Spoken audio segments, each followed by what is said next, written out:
அன்பர்களே, இன்று அமாவாசை. காசி ஸ்ரீ விசாலாட்சி அம்மன் திருக்கோயிலுக்கு செல்வோம். வெள்ளிக்கிழமையும் இருப்பதனால் இந்த திருக்கோவில் வாரணாசி எனப்படும் காசியில் மணிகர்ணிகா காட் என்னும் படித்துறையில் அமைந்துள்ளது. எனவே இது மணிகர்ணிகா பீடம் என வணங்கப்படும் சக்தி பீடமாகும். இதனை கௌரி கோவில் எனவும் அழைப்பார்கள். முக்கிய தலமாகிய காசியில் பக்தருக்கு அருள் செய்ய அழகுடன் காட்சி தருகிறாள் விசாலாட்சி. எல்லா திசைகளில் உள்ளோரும் போற்றிட ஒருமித்த உள்ளத்தோடு சக்தியும் சாதனையை விளக்கிட சாந்த வடிவத்தோடு இங்கே நமக்கு அருள் பாலிக்கிறார். மதுரையில் மீனாட்சி, காஞ்சியில் காமாட்சி, காசியில் விசாலாட்சியாய் உள்ளாள் தேவி. 51 சக்தி பீடங்களில் இதுவும் ஒன்று. புராணங்களின்படி வாரணாசியில் இந்த புனித கோவில் சதி தேவியின் காதணி விழுந்த இடமாகும்.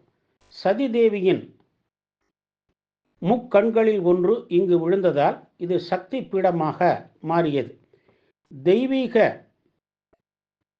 கண்ணால் பிரபஞ்சம் முழுவதையும் உணரக்கூடியவள் என்பதால் இவள் விசாலாட்சி, உலகம்மை என பெயர் பெற்றாள்.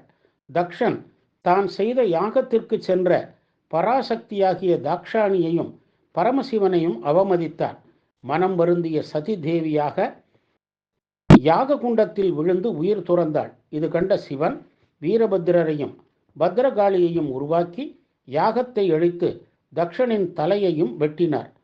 அடங்காத கோபத்தில் தனது தேவியின் இறந்த உடலை தனது சிரசின் மேல் வைத்து அண்ட சராசரங்களும் அதிரும்படி ஆவேச நடனமாடினார் சிவபெருமான். உடனே திருமால் சதியின் உடலை 51 பகுதிகளாக தனது சக்கரத்தால் அறுத்து பூமியில் விழுமாறு செய்தார். அவை விழுந்த இடங்களே 51 சக்தி பீடங்களாகும். அவற்றை பாதுகாக்க பைரவரை நியமித்தார் சிவபெருமான். தேவியின் காதணியும் கண்ணும் விழுந்ததாக கருதப்படும் இடமே காசி விசாலாட்சி கோயிலாகும். ஸ்ரீ விசாலாட்சியின் கோவில் தென்னிந்திய கட்டிடக்கலை பாணியில் கட்டப்பட்டுள்ளது. நுழைவாயிலில் உள்ள கோபுரம் விரிவான சிற்ப வேலைப்பாடுகளை கொண்டுள்ளது. கோவிலில் சிவலிங்கங்கள் வரிசையாக உள்ளன. பிரதான சன்னதியின் முன் 4 தூண்கள் வண்ணமயமாக உள்ளது. சிற்பங்கள் அணி செய்கின்றன. கருவறையில் விசாலாட்சி தேவியின் 2 விக்கிரகங்கள் உள்ளன.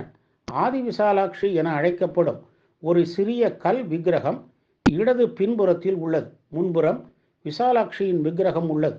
கிபி 1893 நாட்டுக்கோட்டை நகரத்தார்கள் இந்த கோவிலை கட்டினார்கள்.